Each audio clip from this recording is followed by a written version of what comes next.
these truths to be self-evident. That all men are created equal. As a member of Congress, I get to have a lot of really interesting people in the office, experts on what they're talking about. This is the podcast For insights into the issues. China, bioterrorism, Medicare for all, in-depth discussions. Breaking it down into simple terms. We hold these truths. We hold these truths. with Dan Crenshaw. Hey everybody, welcome back. I want to get into some deep diving into some policy. I don't know. We don't do that often enough these days. Well, maybe that's not true. But today I want to talk about housing. I think this affects a ton of people, especially people my age, millennials. We find it more difficult to find an affordable place to rent and certainly buy. More millennials are continuing to live with their parents. Gen Z is going to have the same problem. I want to dissect the reasons for this and maybe look forward to some solutions on what we can actually do about it. And I have a feeling that just free housing for everybody probably won't work very well, but maybe my guest will disagree. My guest today is Howard Husock. He's an adjunct scholar in domestic policy studies at the American Enterprise Institute. He focuses on local government, civil society, urban housing policy. Also an executive senior fellow with the Philanthropy Roundtable. Look, he's been everywhere, to include the Harvard Kennedy School. Both graduated from there. And now we're talking today. Howard, thanks so much for being on. Thank you, Congressman. It's great to be on. So I want to talk about housing. You also have a book called Who Killed Civil Society? The Rise of Big Government and the Decline of Bourgeois Norms. I kind of want to ask you about that at some point, too. I think that sounds like an interesting title and gets at probably the heart of the culture wars that we find ourselves in. But maybe wrap it into, I bet you can wrap it into our discussion however you like. But it caught my eye. So I'll do my best. Look, why is housing so expensive? Let's just start. Let's just go right from the top. What's your analysis on why it's so expensive? And, what do we do about it? Well, it's interesting. Housing is expensive in some places and not expensive in some other places. So housing is really expensive in New York and San Francisco, in Boston, has been anyway. And that's because, this is not going to shock you, demand exceeds supply. Yep. And that's really basic. And why don't we have more supply? Well, because regulation inhibits the growth of supply. And it does it in a couple of ways. First of all, it's really hard to build new housing. California is the ultimate example. They've got environmental laws that tremendously increase the cost of construction. There's going to be new environmental laws to have solar panels on new construction, and it goes on and on and on. And so anytime you do that, you increase the cost. Right. Sounds like a good social good, but it increases the cost. And that's a fact. Like I've talked to developers in Houston that do development in Houston and in California, and they tell me it's maybe 4 times the time to build something. Same thing.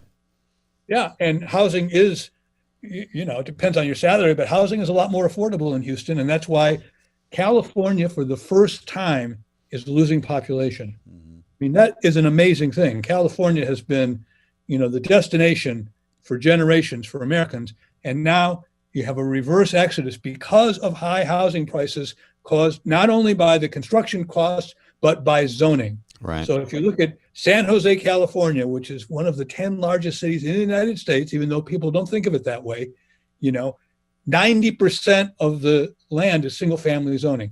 If you want to convert your single family house to a 2-family, you can forget about it. Yeah. That's another way that supply is inhibited. Do we have to acknowledge the fact, too, that we just have more people? We're always going to have this finite amount of space that we can live in, and more people have a preference for living in cities.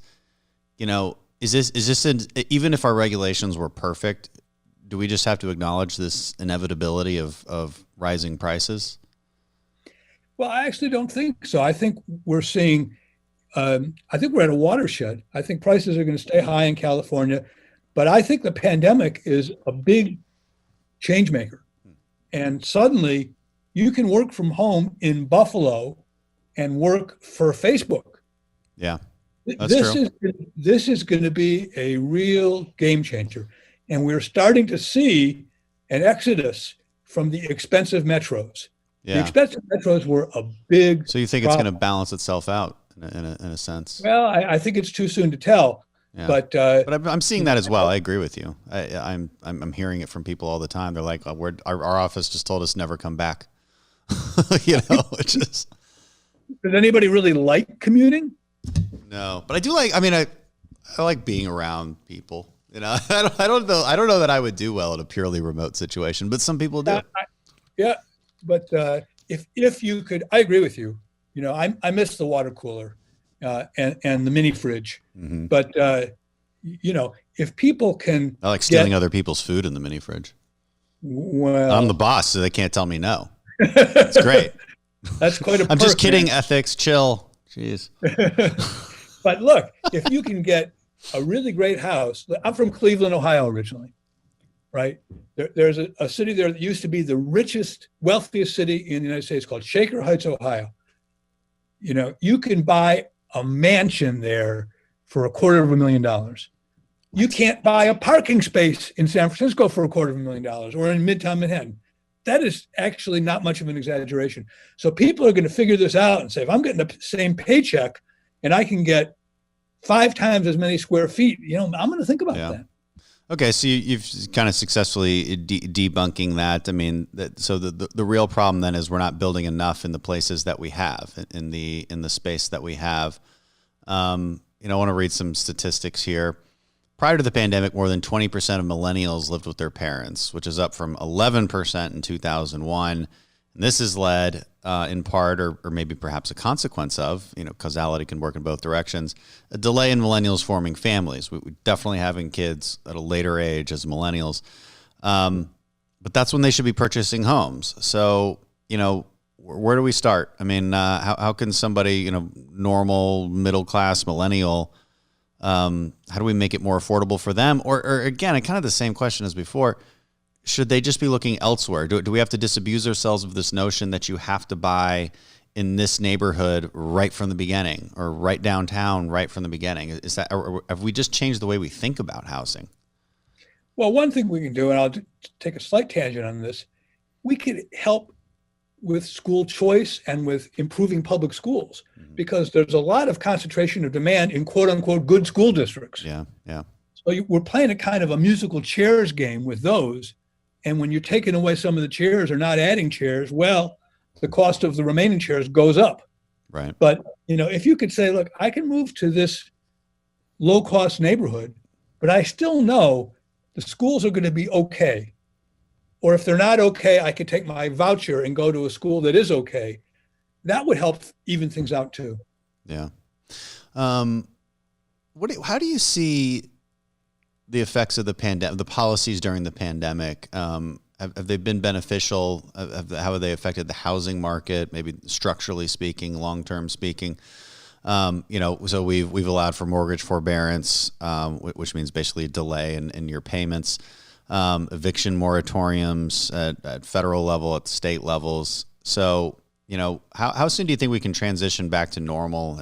And have these been effective strategies? And what's not an effective strategy when it comes to helping people in times like this? What about canceling rent? Things like that.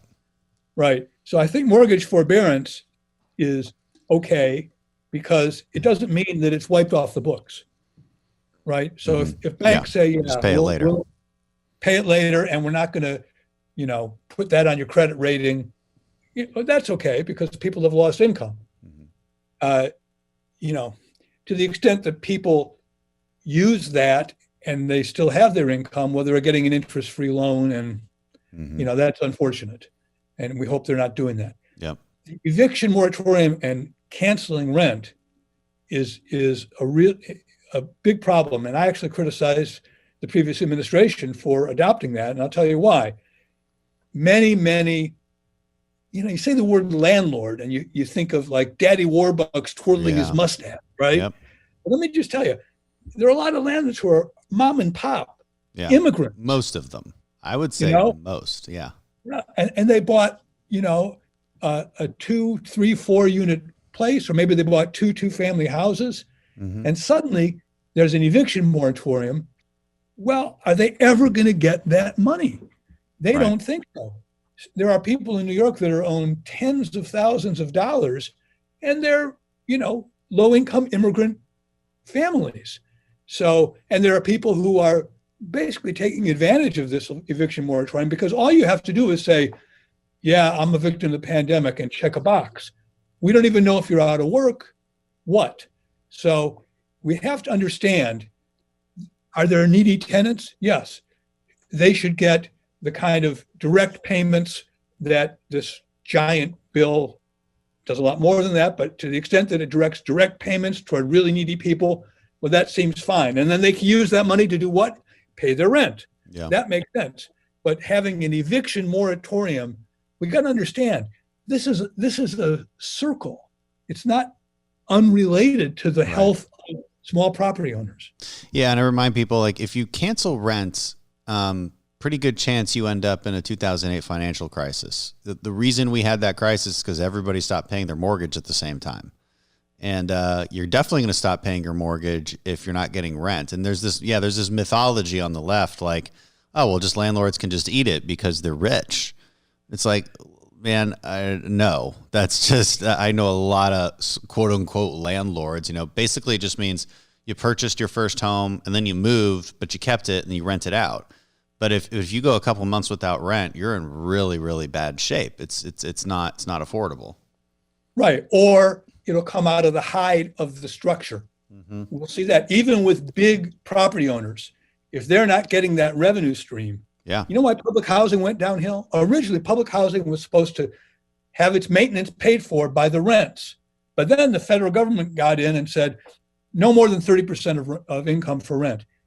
So they starved the housing authorities, and guess what? All the projects fell apart. Yeah. How about that? So we'll do the same thing. We're going to do the same thing even with the big property owners, because if they don't get rent income, they're not going to fix the leaks. Well, one thing I want to hit on too, as far as why housing prices have gone up. We've been jumping around a little bit, but so look, one, supply is just not meeting demand. That's a product of overregulation. The NIMBYs, the not in my backyard issues, which is, to me, that's the most understandable thing, because I kind of get it, right? If you want communities to plan their own communities, maybe they don't want a big high rise. I get it, but this causes a shortage in housing. San Francisco being a huge prime example of that. But also just the price of lumber, the price of labor has gone up dramatically, right? I've got a stat here. Lumber has increased 180%. Added $24,000 to the price of an average new construction. So, is that a huge factor? I mean, these days, $24,000 on a house that are hundreds of thousands of dollars doesn't seem like it's a huge deal. But is it? I don't know. Well, one thing, we've had a lumber trade war with Canada, mm-hmm. which was probably not a good idea because it did increase lumber costs. So some of us who are, pretty much free traders, I'm not sure I'd include China, but pretty much free traders, thought that was a bad confrontation to have, because that did drive up lumber costs. Yeah, I think we're in agreement on that. China's a different story, but yeah. Yeah, but there are a lot of innovations with prefabricated non-stick building housing. So if the private sector is given a chance to innovate, they will, and they'll find ways to bring down housing costs, and they're already starting to. So kind of shifting to policy here, especially at the local level, I'm going to read a quote from you, and then just kind of let you expand upon that. Because we're talking about, is there evidence really that increasing the supply and pushing more and more families into government-run housing is a path out of poverty? So this is just the common refrain from the left. And I believe, to me, the solutions are always that first layer of thinking. Like, what's the first emotional reaction you have when you are presented with a problem? And that's usually their solution. They haven't thought through it much. It's like people need places to live. Okay. Let's just build places to live and then tell them to live there, right? Well, sounds so simple, but it's not necessarily. So I'm going to quote you here. Nearly half, 47% of all the households in New York City public housing have lived in their apartments for 20 years or more. Some, 18%, have lived in the projects for at least 40 years. This is not just intergenerational dependency. Spending a lifetime in public housing also reflects a lifetime of missed opportunity. The two main features of public housing are artificially low rents and resident income limits. Low rents encourage long-term tenancy, and income limits penalize those who work to increase their earnings. Both conditions block public housing families, disproportionately African Americans, from building wealth, right? It disincentivizes the kind of things they would need to get out of poverty. And so, so how should we be thinking about this? Well, I have another book coming out about housing in the fall. It's called The Poor Side of Town and Why We Need One. And it's basically built around the idea that small houses, including small 2-3 family houses that you own yourself, has been the historic way that poor people build wealth in this country. And African Americans had the great misfortune to arrive in the cities at the same time that we were on this massive public housing kick. Truman administration, 1947, 800,000 new units of public housing they authorized. Here's what the problem is. You can't build wealth in public housing. There's a lot of reasons why there's a black-white asset wealth gap. Was there a redlining by the Federal Housing Administration? Yeah, there was. It was a long time ago. But right now, to the extent that 47% of the families in public and subsidized housing are African American, 47%, that's a lot more than the percentage in the population. You cannot build wealth because you can't own anything. The government owns it. Yeah. You cannot own assets. I actually think we ought to, it's a big problem that poor black people have always been disproportionately represented. Poor black neighborhoods were torn down all across the country, neighborhoods where people owned stores, they owned houses, they operated churches, torn down and replaced with public housing. This was a bad deal then, and it would still be a bad deal if we did more of it today. And one other thing they argue that one of the reasons there's a supply and demand problem is because developers can usually turn bigger profits by building fancier new units targeted at higher income families rather than units targeted at lower income families. And so that's why the government has to force them to build it. Is that true? Is there any truth to that? Well, the way you make money in housing, you can build a McMansion on a 2-acre lot and maybe you'll make a profit. Mm-hmm. But if you could build 8 smaller houses on that 2-acre lot because zoning didn't preclude you, you'd probably make more money that way. Yeah. Right. So it's the available space, density of housing.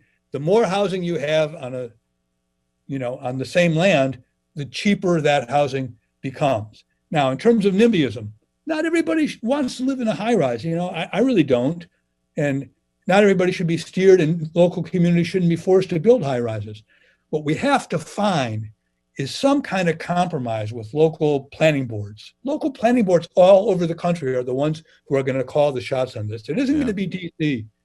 I mean, or should it you got to say, look, we need some slightly smaller houses. Yeah, because that'll make them cheaper. So I mean, what are your thoughts on zoning in general? Like in Houston, we have no zoning laws, and creates kind of a funny mix of things like throughout the city. But it seems to work okay. Not a lot of planning involved in it. What do you think about that in general? Well, zoning is not going away. So I can rail against zoning. Jack Kemp, when he was HUD secretary, had published a great report about how zoning and other barriers contributed to the high cost of housing. That was 1990. Yeah, we're in this rinse and repeat loop on this. What we have to find is a language for talking to local planning boards. Well, there's 2 ways. The Biden administration wants to use leverage of federal funding to force suburbs, smaller communities, counties to build more subsidized housing. Mm-hmm. That's a bad idea because subsidized housing doesn't really allow you to build wealth. It's very expensive to build and it's not going to serve very many people. The other way is to convince these local planning boards, just build a number of small houses that your teachers can live in, that your firefighters can live in. Yeah. That your sons and daughters, if they want to stay in the same community, they can live in. We've got to find a compromise language that allows some kind of zoning relaxation, because without zoning relaxation, we're always going to be chasing our tails. Yeah. So, I mean, yeah, you're not saying do nothing, right? That the free market's not going to completely fix this problem. And that sort of gets at the last question. And that's why they say it. It's not a crazy point to make that, you know, when developers are given a choice in Manhattan or San Francisco, they're like, I'm going to build the really nice condos as opposed to the, you know, maybe double the number of not so nice condos, because the market will bear it and I can charge, you know, more than double the price. And there's just this endless supply of rich people who want to live here. So I might as well. I get that. I guess I get that argument, you know, in places like Manhattan. But the question is, what do you really do about it? First of all, it looks like there's not going to be an endless supply of rich people in New York and San Francisco, because this pandemic has been a game changer. Yeah, it's moving people out. Yeah, that's true. Well, there's a really, you know, hundreds of thousands of people have left Manhattan.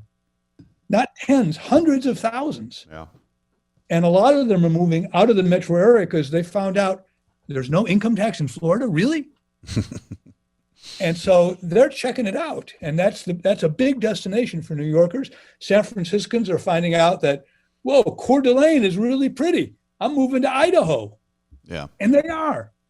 So it may be that there'll be a push to lower prices. But in terms of the free market can't provide, which is the critique of the left, we don't have a free market in housing any more than we have a free market in healthcare.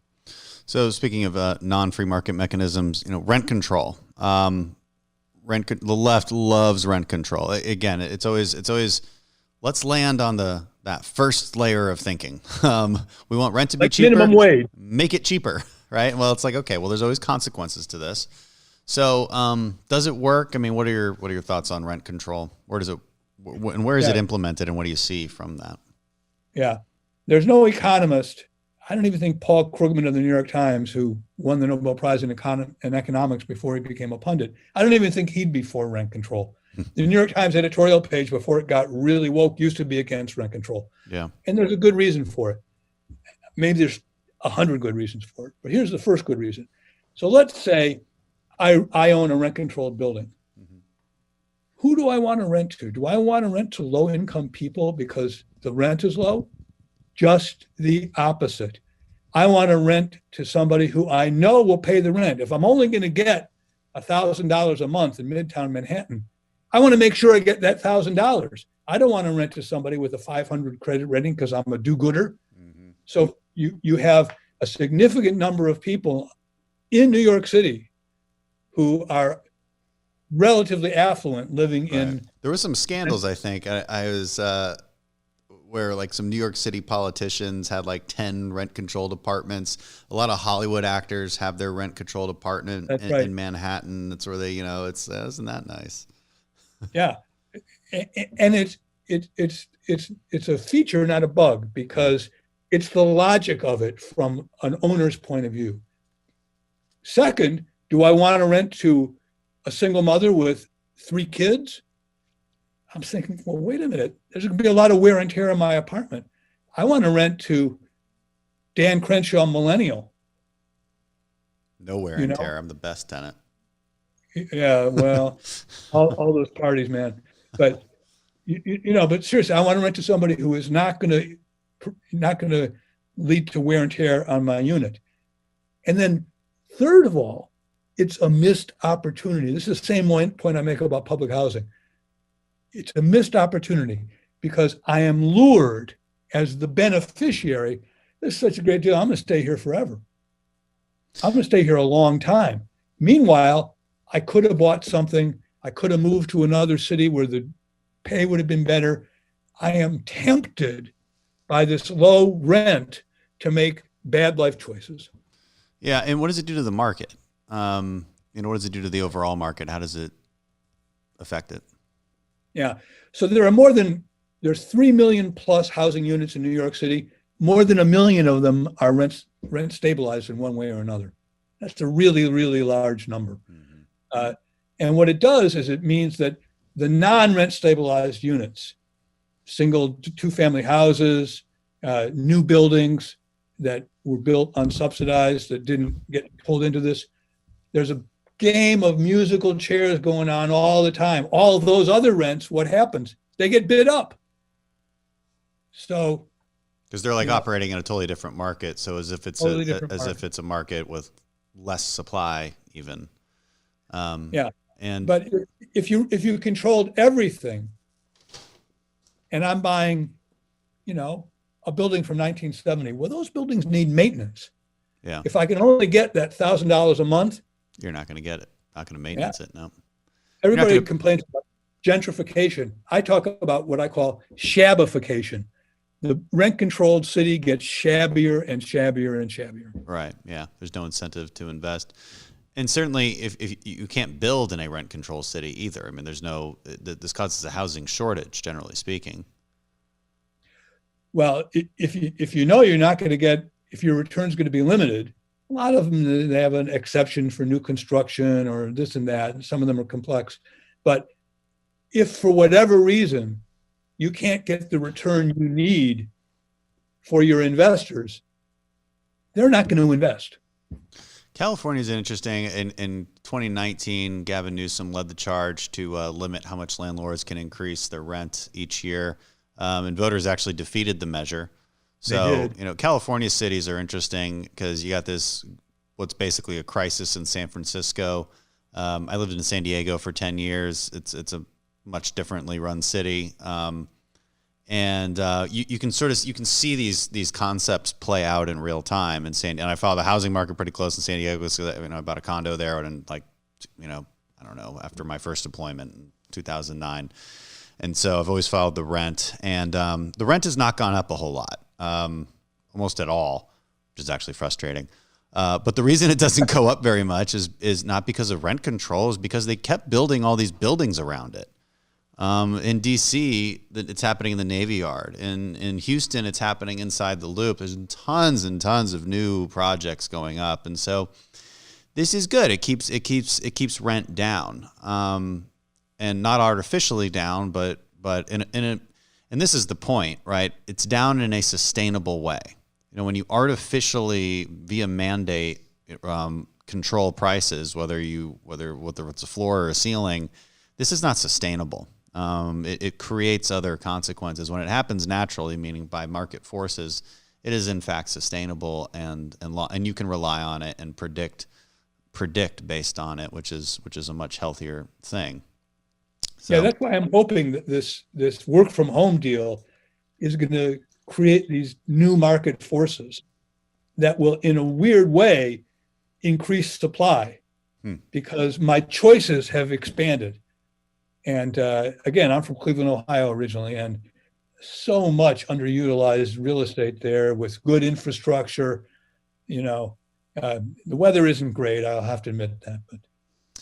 Do a lot of these policies that we have in place? I mean, we have the history of discrimination in this country in the 20th century, and I think a lot of this stuff came out of that. Perhaps, how do we convince people that's you can't have the same policies for a different time, and in fact, these same policies that are meant to help people are probably hurting them for some of the reasons that you stated, just trapping them in this.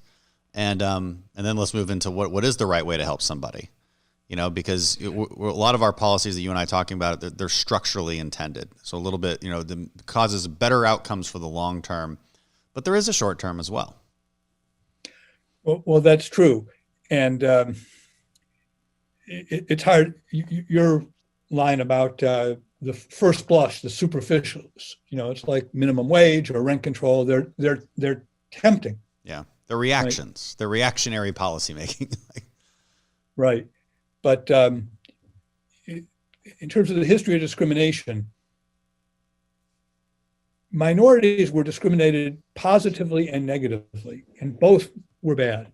So the positive discrimination was, hey, you get to live in public housing. Mm-hmm. Well, that didn't work out very well. Yeah. You can't own anything. The negative discrimination was this. The Federal Housing Administration, and again, it was the government involvement. We shouldn't forget that. The government, just like with Jim Crow in the South, the government was the source of this infamous redlining. Here's how it worked. So I want to live in Detroit. I'm a minority auto builder, auto worker. And, well, I'm sorry, you can't get a mortgage above 6 Mile Road because that's the white area. Why is it the white area? Because the FHA assumed that if black people moved there, white people would move out and property values would fall. And so they enshrined that in regulation and drew these red lines. That was misbegotten. But to your point, the other side of the coin can work out very poorly too. So one of my least favorite federal programs is something called the Community Reinvestment Act. Mm-hmm. Community Reinvestment Act says to banks, you need to invest, supposedly the opposite of redlining. You need to invest here in poor neighborhood A, zip code, low income zip code B. The problem with that is that it incentivizes banks to push mortgage money out, whether people are qualified or not. And we saw what happened in the 2008 financial crisis. Community Reinvestment Act was not the only reason. There were crazy mortgage vehicles, but it was part of the reason. And if my next door neighbor defaults on his mortgage and that house becomes abandoned, wow, that is a nightmare for me and my neighbors. I wonder what the stats on that are on what's the word when you can't pay your mortgage totally? Default. Yeah, when you default on your loan. I wonder what the stats are. I wonder if foreclosure. Foreclosure, sorry. And I wonder if it adversely hurt minorities because these programs are meant to target minorities. Again, in the opposite direction of redlining, again, seems like a good compassionate thing to do, but it's has consequences. So were they adversely impacted by the 2008 financial crisis? I don't know. That's a question. Well, minority families were in general disproportionately affected by it. Now, to talk about the causes, there are a number of causes. Like there were a number of neighborhoods, like say Bedford-Stuyvesant in New York and Brooklyn. Sounds like, well, that's the scariest neighborhood. But there were a lot of long-established African-American homeowners there who were tempted into borrowing against their appreciation because you'd had gentrification in that neighborhood. And then they couldn't pay the bill. Right. Get money, get cash out fast. Yeah. And they got, I don't know, swindled, but they got sweet talked. Yeah. And then you lose your home and then you're in a worse off position than you were before you got it, because you weren't ready for it in the first place. It's kind of like affirmative action. And there's a lot of studies that show that it puts people in places that they cannot possibly perform in. And, who benefit? You drop out, and then now what? Now you're even worse off than you were before. It's frustrating. And you got that student loan. Yeah. But the thing I have pushed for years, and this would be something that Congress could ask for, the Treasury Department can do on its own, the Office of the Comptroller can do on its own. Let's get the banks, all the banks have to do to comply with the Community Reinvestment Act is to say, we invested. As to the fate of those investments, they don't report on them. They don't break them out. That would be really, really interesting to know. And there's been resistance to that idea. The basic idea is they should do it because it's good. Yeah. Yeah. But there's consequences to everything. There are no solutions in policy. There are only trade-offs.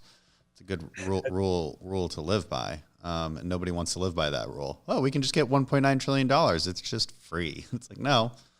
We're making a trade-off. It's a pretty bad trade because we're going to charge you $5,700 and then give some of you $1,400. The math is crazy. Anyway, sorry, we're voting on that today, so I'm like, it's in my head. Well, that's a tough vote. Yeah, it's ridiculous. I don't think there are. I served in local government for a while, man. There's almost no vote that isn't tough. Yeah, that's true. It's gotten used to it. I think this one's so over the top. Just changing subjects for a second. The Democrats could make these votes a lot tougher. They really could on all subjects. They just don't. They make them very extreme, and so it's easy to explain to people why I'm against it. Why are you against the Equality Act? I mean, it sounds so nice.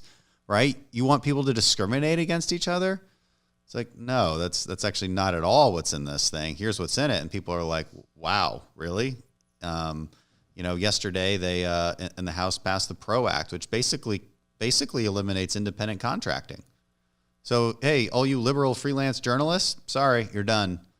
Like, this is crazy. This really affects people. And Uber, done. Lyft, done. California knows this because they had to have a whole other proposition vote just to fix the problem that they created with their stupid laws. So, okay, speaking of some stupid laws, I mean, what could we do on housing as far as permitting goes to just make it cheaper? Okay, so like, what exactly is California doing so differently than Texas that it's like 4 times as long to just build the same exact apartment complex? Well, environmental, they have a law called the California Environmental Quality Act, which there's a whole class of attorneys. That's all they do. Yeah, just sue and settle. The sue and settle mantra. Yeah. Or advise developers on how to, sorry, that's my phone. Oh, no worries. Or advise developers on how to comply with CEQA. So just think about that. Just the fact that you have to have this class of lawyers. Yeah, charging ungodly amounts of money just to comply. Yeah, they're not getting minimum wage. Yeah, no, they're not. Yeah, so that helps lift the costs a great deal. The time, this sounds really basic, but the time it takes to get the permit really matters a lot. So if you're in Austin and it takes you a month to get a permit, I'm just making that up, or you're in San Francisco and it takes 5 years, right? Which is not crazy. Yeah. There's a time value of money. That matters a lot. The more rules you have, the more complex it is to get the permit. Right. I wish that all municipalities would be pushed by the bond rating agencies to report how long does it take to get a restaurant permit? How long does it take to get a building permit? And we'll compare your potential for prosperity and repaying your bonded indebtedness on those kind of bases. But that doesn't happen right now. I have a couple other ideas. Can I tell them? You can. Okay. So while you're here, I've been pushing the Congress for years. I testified before Representative Waters, which was. Oh, Maxine, Auntie Maxine. Well, she's very tough in her question. I'm sure she cares a lot about low-income housing. I mean, now she doesn't live near any. She doesn't live in her district, where there's probably a lot of low-income housing. She lives in a mansion outside of her district. Anyway. Yeah. Well, I won't get personal about that, and I don't know if that's right or not. But you sound like you know what you're talking about. Yeah.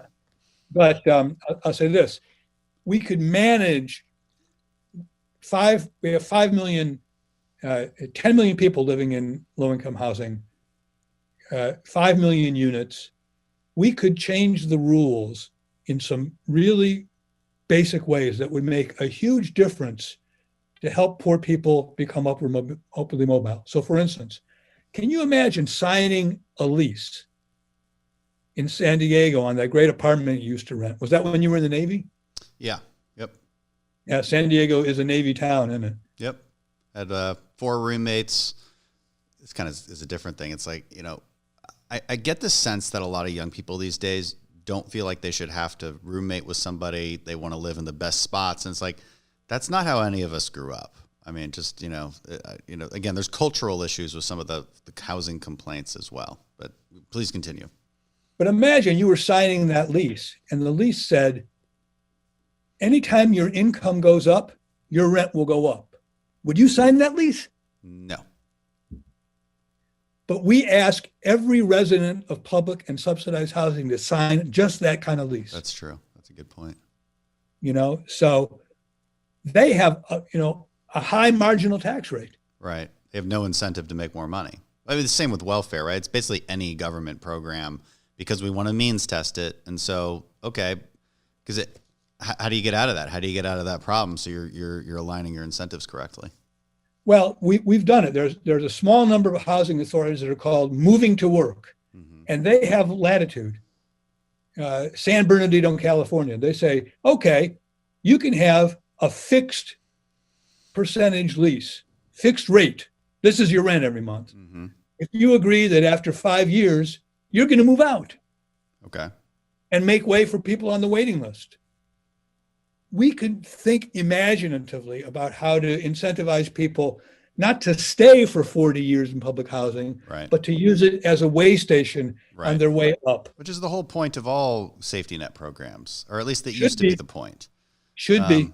You know, it doesn't seem like it's the point anymore. It's like you said, it's passed down generation to generation. This is so unhealthy for people, and it becomes culturally imbued in us on the right and the left. I mean, I was terrified to see so many conservatives clamoring for their $2,000 check back in December when Trump was promising it.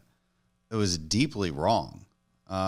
You've never lost your job this pandemic. Why on earth would we give you money? This is insanity. Over 100 million people getting this check. Like we're really conditioning the American people to believe that there is money that they're entitled to, and what terrifies me the most is that conservatives are believing it as well. And you know, the fact that, and if the Democrats are right about how popular this $1.9 trillion spending bill is, if they're correct about that, then our country is in deep, deep trouble. Now, I don't think it's as popular as they say it is. I think once people realize what's in it and how it's being spent, they change their minds a little bit. But the fact that they're even hearing like, oh, relief and money, and it's a lot of money, yeah, I'm in favor of that. Like, guys, there are trade-offs. There are trade-offs to everything. You can't just spend endlessly. So Yeah, well, the difficulty, of course, is the trade-offs appear down the road. yeah, In the future. yeah, they're costless right now. Yeah, that's true. You know, so there are smart people who are saying inflation's going to happen, that printing money can't work forever. Mm-hmm. Smart people are saying that. And if we get back to, you know, I'm old enough to remember 18% inflation before Paul Volcker, you know, and this is not just, oh, the price of chicken has gone up. This means that it will erode the value of all the savings of all the middle class. That's how Germany headed into World War II, because inflation, hyperinflation. Now, we're a long way from that, you know, but if we set the table for that through blowout spending and borrowing, inflation is a monster. And so we have to be really careful about it. Talk about housing costs going up. You'll be carrying bushels of money and hoping that they're taking the Zimbabwe dollar. Okay, so sticking on the track of solutions then, I mean, a couple questions. You know, what's the best way to help, again, the truly poor who, you know, who have either fallen on hard times or are just really, really poor? I mean, it's, again, single mom, 2 kids, maybe she works a minimum wage job and truly can't afford housing in any market. You know, or somebody who just lost their job, needs some time to get on their feet. And then another category of, again, your kind of normal millennial who's, you know, normal job, but, you know, housing ends up taking up like 60% of their monthly income. So I guess 2-part question. I mean, solutions to especially the low income. Is it vouchers? You know, in the sense that, you know, like Section 8 vouchers, choice vouchers, with maybe that program that you just mentioned, and then let's figure out on the next question, how do we just make overall costs go down? And I think we've kind of covered that in some ways, structurally speaking. Well, you know, we tend to take a snapshot of a situation and say, well, this is really bad. How do we fix that right now? Yeah. Well, let's It's true. give that low income person a cheap house and everything will be fine. Yeah. I think that housing vouchers are no better than public housing. They've distorted the market tremendously. You've got Section 8 concentrations, bad maintenance in buildings where housing vouchers are concentrated because there's not enough revenue to keep up the buildings. Right. And so, you know, I would rather go with something like a supplement to income, like the earned income tax credit. Yeah. I don't think, and I think that's in this $1.9 trillion bill, earned income tax credit, even if you're not earning any money. That's a really bad idea. The child welfare allowance that people are talking about, which would go to anybody with a child, Yeah. whether you're working or not, topping off people's income and letting them decide how to use that money is the best idea, I think, if we're going to have a safety net. And safety net is inevitable in an industrialized society. We can't say, sink or swim. We're never going back to that. Mm-hmm. So we have to be smart about how we use that money. And I think, I once walked around a big public assistance office in New York that was at that time run by a gentleman named Robert Dorr, who is now the head of the American Enterprise Institute. I'm associated with it.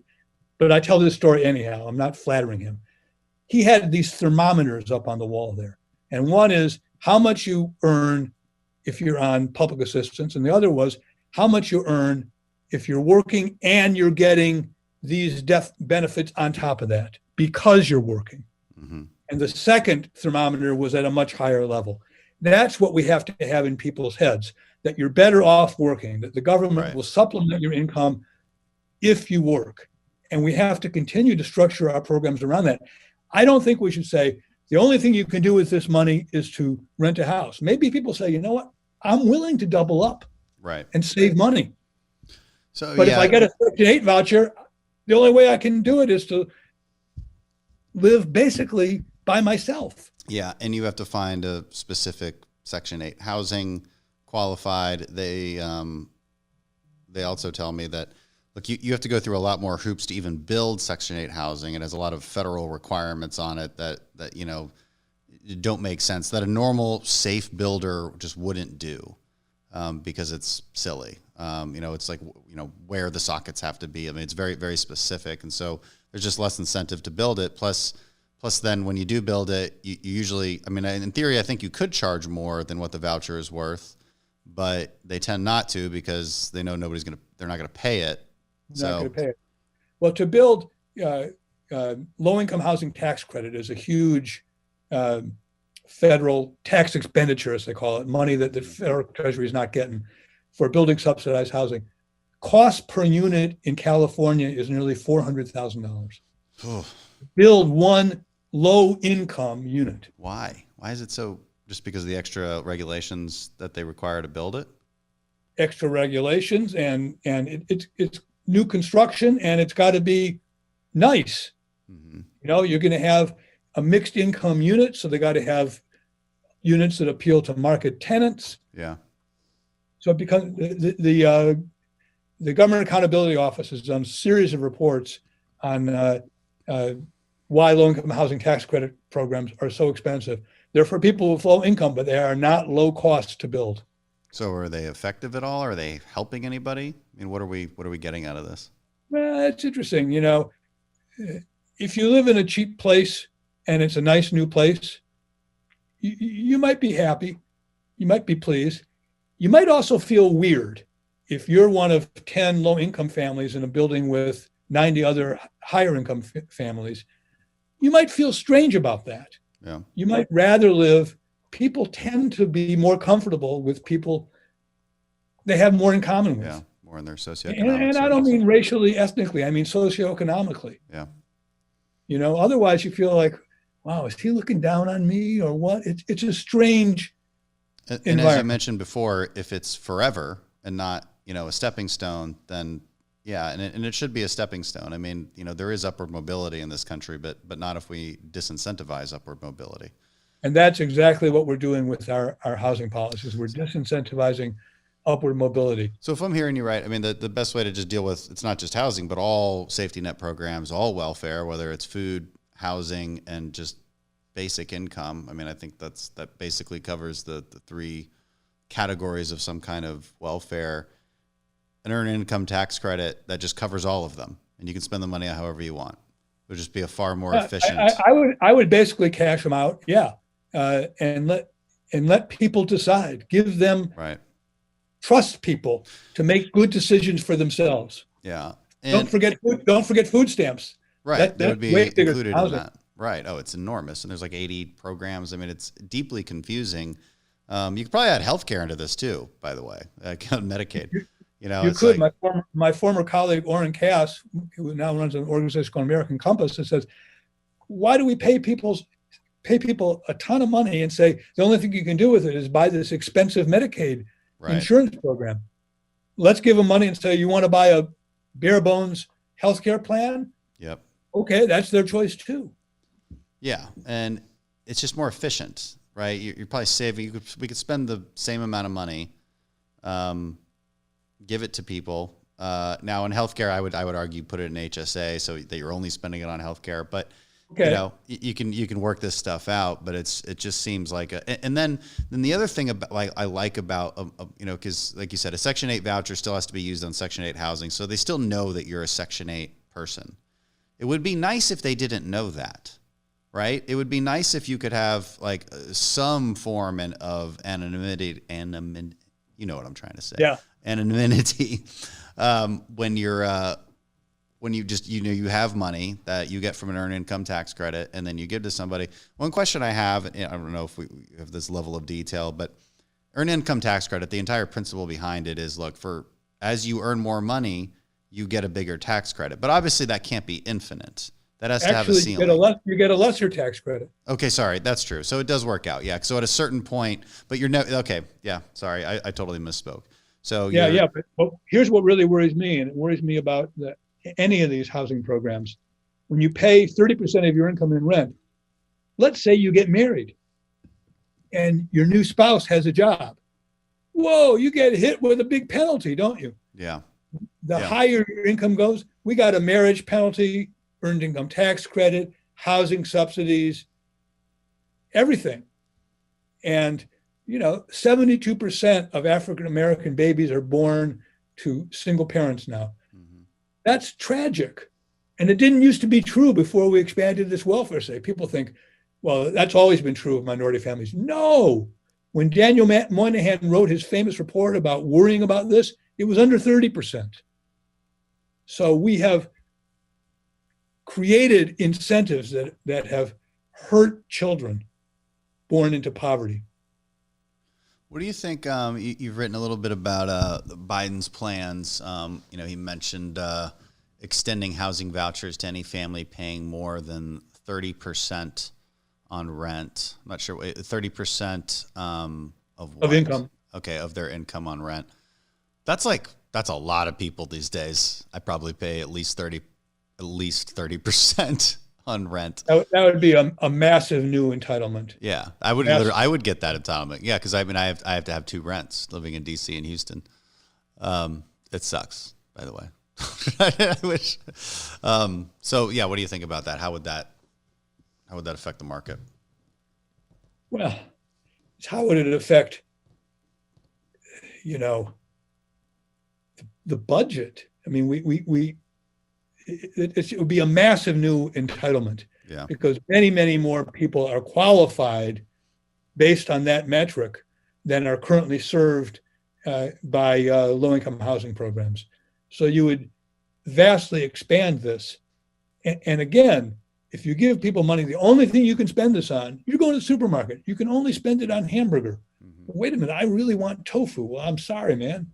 Yeah. You know, hamburger is good for you. Housing is good for you. Why, you know? And also, I can live with my mom and double up for a while and save money, and then I'll buy a house. That's a better choice.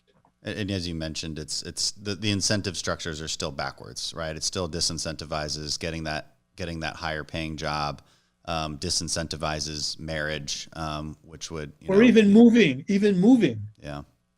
Right. So if I have a rent stabilized apartment in New York, and again, for your listeners in Heartland America, 1 million rent stabilized units in New York. That's more population than a lot of states, right? Yeah. And they hear about, well, there's a great job in Houston, Texas. You know, well, I got such a great apartment deal here. I can't move. Right. It's a part of it. What last question. President Trump made a huge deal about it. He was saving the suburbs. I think it was the worst possible messaging I've ever heard about a policy. But it was the policy was basically what, you know, federal government subsidizes low income housing in rich neighborhoods, and makes the argument that I forget what the policy is even called, but it makes the argument that the that's how people get out of poverty. They have to be around other people who are out of poverty, and that's somehow and that's better. And Trump fought against this, and I think again with probably the weirdest messaging ever. But what's the proper way to describe that policy, and what are the arguments for and against it? Well, it's called affirmatively furthering fair housing. That's right. Yeah. It was an Obama era policy, and the idea was, if you accept community development funds, then you've got to accept low-income housing, and we shouldn't have exclusively high-income zip codes. We should have a diverse economic mix, and as you say, that will provide better services and help upward mobility for the relatively small number of low-income persons who would be in those high-income zip codes. Again, that thinking is, look, the former president, unfortunately, I would say that was a kind of a race-based dog whistle. It was unfortunate. I'm saving your suburbs. Well, what are you really saying? But here's what I do think, that the policy has it backwards. The way you get to a higher income neighborhood is by making a series of good life decisions, not suddenly being plumped down there and saying, you made it. Well, no, you didn't make it. You got a gift.